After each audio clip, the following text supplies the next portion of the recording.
I would like to talk about the most powerful groups of enemy troops in the southwestern theater of military operations.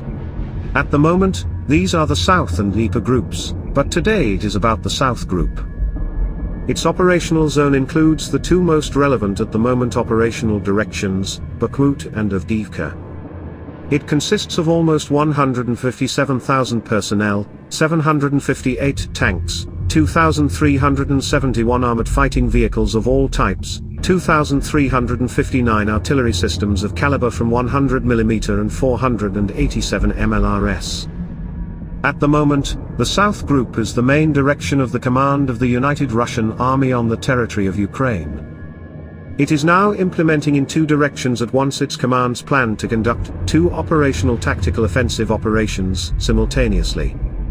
But how much longer will the command aggressively throw personnel into attack and assault operations in non-stop mode, with such a high level of losses and at the same time, insignificant victories? And it wouldn't have been such an acute problem for the enemy, if they had been advancing in narrow directions and areas. Or this offensive would lead to some deep breakthroughs and penetrations, because they obviously have enough live raw materials for this offensive. But they are trying to attack on the widest possible front, and just mechanically increase the number and pace of grinding up their own troops. At the same time, they also fail to break through to the operational tactical depth. Attempts of the first wave to break through the Ukrainian defense in depth by significant assault groups, with the support and participation of armored vehicles, only increased their losses. Therefore, very quickly they switched to small infantry groups attacks, but in non-stop mode. Yes, this allows the enemy to gradually and systematically displace the Ukrainian troops.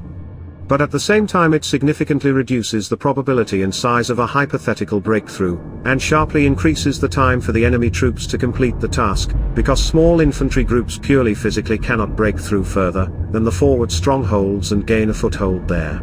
They can displace individual units or even a platoon from the frontline positions, but they cannot pose a significant threat to the entire Ukrainian armed forces defense system, in a particular direction or sector.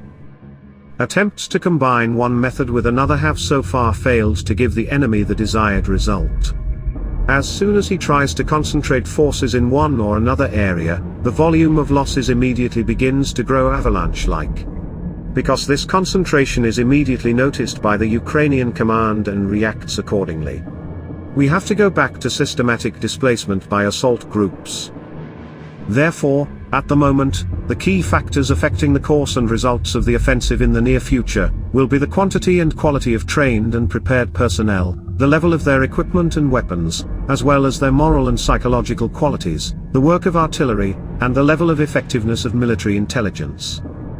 It is these capabilities of the parties that will determine in the near future the final results of the offensive convulsions of the South Group.